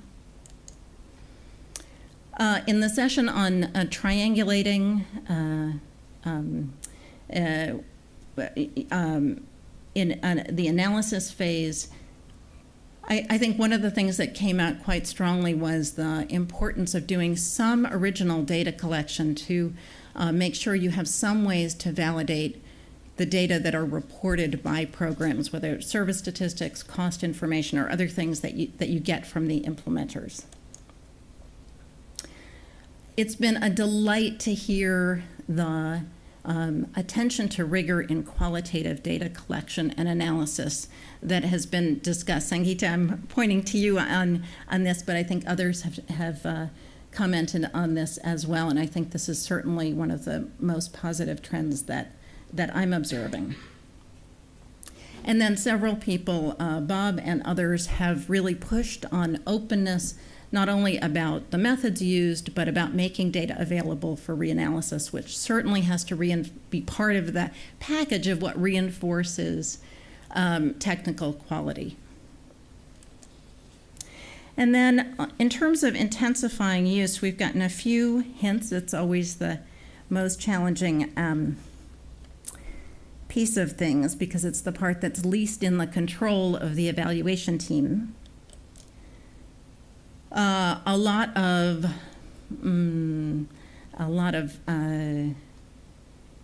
recommendations to meaningfully and in an ongoing way engage a whole range of stakeholders, much easier said than done, without introducing bias. I've got 2 more minutes. Creating a culture of learning, not punishment. Systematic follow-up of recommendations, and we heard from Deborah how the UN does it. We heard from folks at the Global Fund how they do it, and we heard from Ian how the South African government does it. And I found all of those very inspiring. And then we talked quite a bit, or heard quite a bit, about the need for adequate planning skills and budget for fit-for-purpose dissemination, and the Institute of Medicine gave us some examples of those, as others did as well. And then, that's an upside-down map, by the way, except it's not upside down. It's just a different way to look at things. And then we sort of heard snippets, although there was no discrete session. We've heard snippets about trends that are happening, whether we like them or not, that will influence both the challenges we face and the opportunities in evaluating large-scale initiatives of any kind. So one, and the most profound and important one, is a new partnership model that has already come to pass. We just haven't quite caught up with it. Where the countries in which these programs are being implemented and evaluated, it is increasingly their resources, it is increasingly their priorities, it is increasingly answering the questions that they have and supporting their use of the information. That's where the real needs are. And we're not really well structured to respond to that. And then the future holds a lot of uninvited co-evaluators. And what does that mean? It means all the people who have access to information, who have an interest in challenging, in poking holes in interrogating, not just the programs themselves, but the evaluations. There is a lower and lower barrier to entry in the conversation. And that is, in some abstract way, a very positive thing. In the day-to-day reality, it's very, very challenging.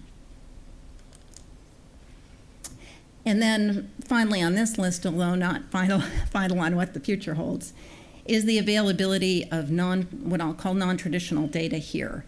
Data that can be used for geospatial analysis, the citizen feedback information that's either already there or we can capture, transactional data about what people are purchasing, what people are, where people are going, and sensors, whether it's the smart pill bottle or sensors of people's activity or breathalyzers on smartphones. All of those are generating piles and piles of data that can be used if we know what to do with them. So then I'm just going to close with a long list, which I'm not going to read, of opportunities for homework. So as I was thinking about, well, what are people going to take home from this? What will I take home from it? I think most of you work in evaluation, and I would think that this list captures some of what you might take home as homework. We'll leave this slide up so you can read it. For funders, I think this constitutes some of what we can take home as homework. And then because it wasn't sort of part of the agenda, and this isn't quite the right group for it, I don't think we quite have the list of homework for the folks who are really working day-to-day implementing large-scale programs, nor all of the others. So I leave those with question marks. And I'm now going to close my own remarks with a great thanks to the IOM and Wellcome Trust for hosting this, and all of you, but then turn it over to others for comments. So I think I don't know who's going to go first. Yeah, I don't have slides. If I speak from... Is it on? Is it on? Ah, there's no light that comes on. So thank you, Ruth, for doing such a lovely summary for us. I'm going to speak more personally about what I've gotten out of this workshop. We began the days by saying all protocol observed, so I'm going to take one of my minutes, though, at the end of the meeting to try and name by name the people who deserve to be thanked for bringing us all together for the past 2 days. So I don't know if this is the last time that the IOM PEPFAR evaluation team will get to meet together and talk about the 4-year project that they engaged in. Full disclosure, I was a member of the committee, and so that was part of my experience as well. So this was something that we talked about as the evaluation came to an end. I'm really glad that it came together. The planning committee, the fellow funders who made this possible financially, and the Wellcome Trust for giving this beautiful space, including that complex crystal that we all see when we walk in, that I haven't yet figured out quite what it is. So this has really been a wonderful 2 days, and from the assurance part of the evaluative comments that I expect that we are expected to make, it certainly has been money well spent on the part of the Doris Duke Charitable Foundation. Doris Duke is mainly a domestic foundation, and we have only one international portfolio. It's called the African Health Initiative. And this is an effort to fund the strengthening of health systems in these projects are now underway in 5 countries in Africa. The idea of this project was cooked up by somebody who'd spent her career mostly studying white blood cells, macrophages. And she became interested in Africa because of the AIDS epidemic, and visiting places where her scientists were doing work, became alarmed at what she saw as an absence of health systems, and she convinced our board, quite a conservative board, to invest $100 million over 5 to 7 years in strengthening health systems without even having to define what that meant in terms of health systems, and sort of anchoring it to the ground, thankfully, with the requirement that the initiative save lives, that the ultimate outcome be mortality reduction. And I was recruited to oversee this initiative, and she left. So the first thing that we did was say, wow, we need to have an evaluation framework. And we got our implementation pathway worked out. Took a year, but we got 25 indicators. And then after a year, after 6 months, we started visiting countries. And what do you know? They had already begun to modify their interventions. And we began using words, talking to our board, like these are complex interventions, context-driven, iterative in their development. And we didn't even know at that point that we were using language that all of you are probably, or at least many of you, are already familiar with. And we started worrying about what this meant to our evaluation. So I've really come here to learn. We're midway through this intervention. I badgered the University of Cape Town, Lucy Gilson and her colleagues, to add an evaluation component that's called Understanding Implementation.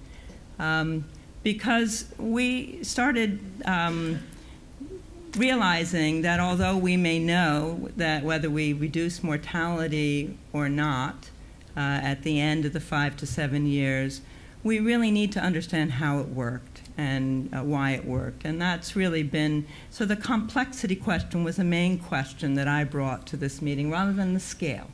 Although the large scale of the interventions that we've talked about is really important, it's the complexity that really has caught my interest. And I especially enjoyed having people from outside the health field join us and get a chance to talk about fishes and agriculture, environment, and education. So I'm going to just highlight a couple of things that I'm taking home with me. And one is that we should stop being so glib about context. And I don't know if Elliot's still in the room, having done double duty as a chair in the last session.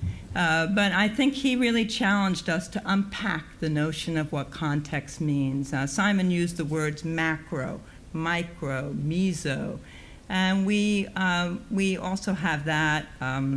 I think when we think about context, we've been asking people to keep track of droughts, economic crises, political crises, but we also, I think, need to think about how to keep track of the good manager and the sort of issues of power, trust, communication, community engagement that we've all talked about. And then, so that's a whole bunch of questions I'm leaving with, and I expect many of you too. And the one that we might not come back to but I know the Wellcome Trust will come back to, is the issue of data sharing. The piles of data that are collected as part of these evaluation efforts. I think in addition to the data that are collected as part of evaluating interventions, ought to be available, and I hope that that remains on all of our agenda. So thank you all for coming from far-flung places, and it's been a great 2 days. Thanks. Hi, I'm Jeannie Dalabetta. I'm a program officer at the Bill and Melinda Gates Foundation, and I wanted to congratulate the organizers, the Institute of Medicine, and all the program planners here, the planning committee, for a great meeting. It's been very illuminating. And I would say that I came to this meeting thinking about program evaluation in a very narrow sense, sort of impact evaluation, and I realized after being here, I said, oh yes, there's the larger piece of evaluation too, the governance, how did it work? And I knew it was always there, but don't think about it when you're sort of focused in on, did the project work? So it's been very useful to sort of have my horizon broadened again.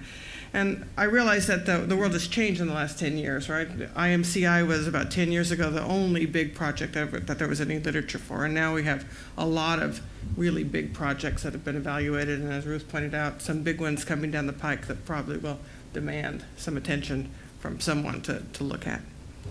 And with the focus on value for money, did it work? And so I think evaluation in that sense is changing as there's a focus more on complex global health issues.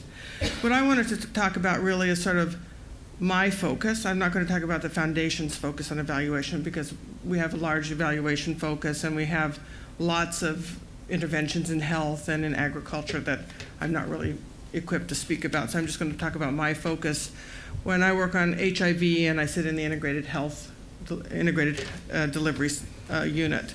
So our concern, at least within HIV, is that evaluations and program management are really hampered by the lack of routine data, quality routine data that's not collected in country.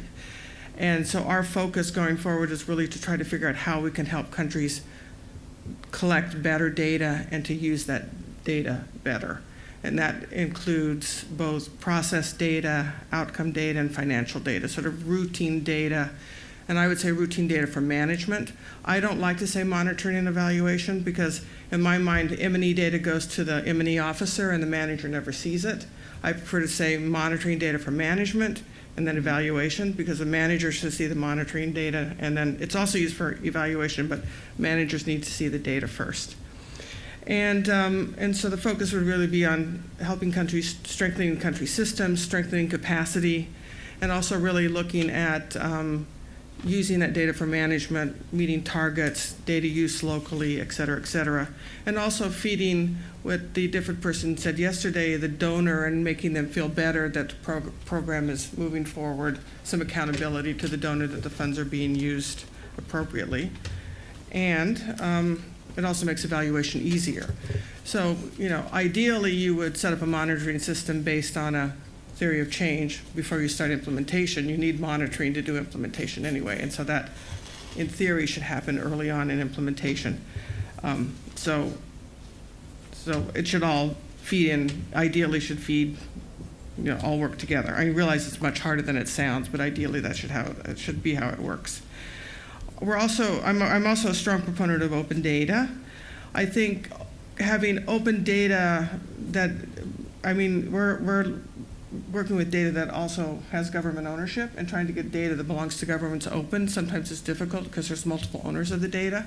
So at a minimum, I think there should be a single view of data in country.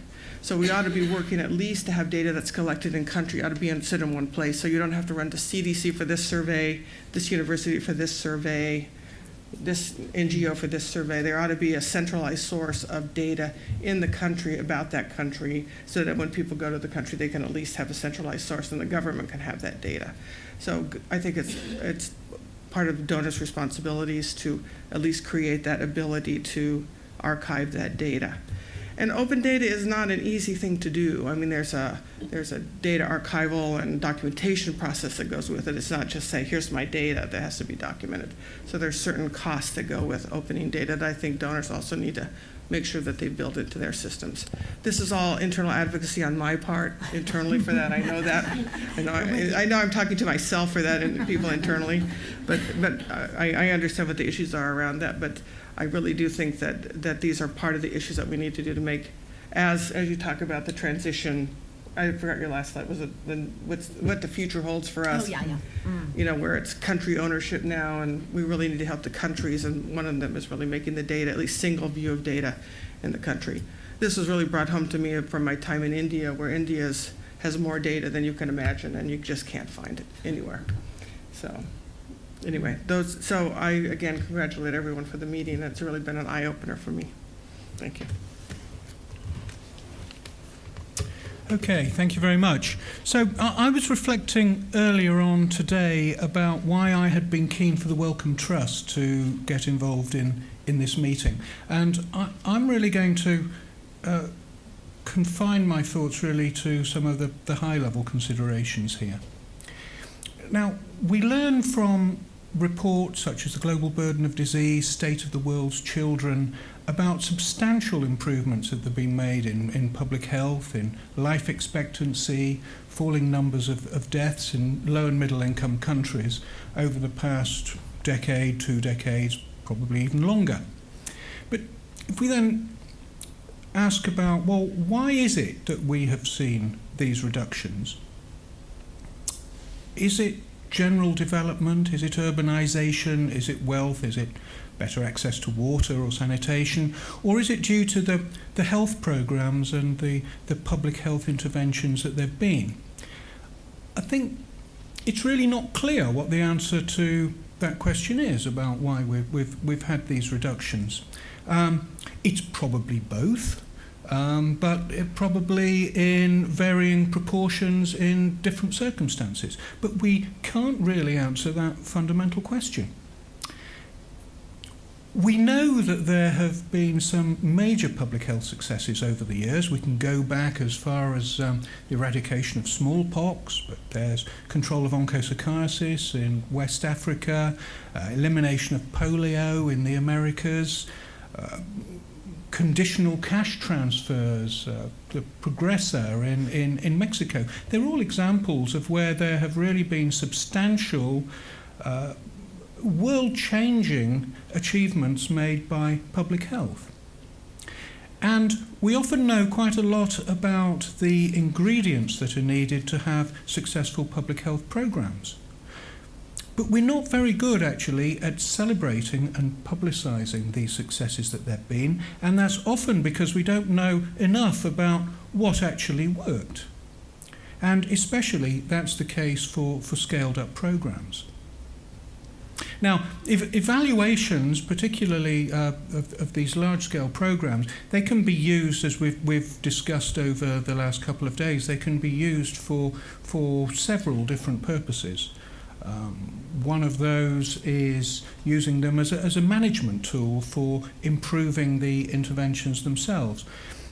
Another is about informing policy and funding decisions. This, I think, was the acid test that you referred to of Chris Whitty, and that's the one that I'm particularly interested in. What are the answers that come out of evaluations that are going to inform policy and funding? And I've always been very struck by that quote that I think came from the Global Forum on Health Research originally, that was that there's no other $5 trillion economic sector that would allow so little investment in research related to its core investment than health has been. And we've recently been challenged, I think, a bit further on that by the Lancet Commission on Investing for Health, that we really need to be making the economic case for public health investment, and we need to be making this to presidents, to finance ministers, to Congress to invest in public health. And of course, if we're going to do that, we've got to have the data, and we've got to be able to capture what the socio-economic benefits of public health investments are within the cases that are made. And clearly, evaluating the largest interventions and programs is going to be a crucial aspect of doing this. And so, for me, this meeting has been really valuable indeed. I don't know about you, but this has really been the first such meeting that I've been to where we've really been able to reflect on the experiences of evaluating a number of these large investments. And like the others here, I think that this has been an eye-opener, and we've really seen many of the different perspectives and different angles involved in these perspectives. It's been a very rich, it's been a varied discussion. I was particularly struck by the existing sources of expertise and groups of practice that already exist in this area that I knew nothing about before, the sources of valuable information like those from ODI and 3IE, or was it 3EI? 3IE. And really on focusing on organising rigorous and objective evaluations with, if possible, cooperation from the implementers, which I think is really valuable and really enhances the quality of evaluations that happen. Otherwise, they feel to me much more like having been an audit and less satisfying as a result. So, in conclusion, I've been very pleased that we've been able to support and to host this meeting here at the Wellcome Trust. This is an area of interest for the Trust, both informing our own evaluations for the future, but also potentially in supporting others to conduct evaluations. And I hope that this is just the start of a conversation with many of you.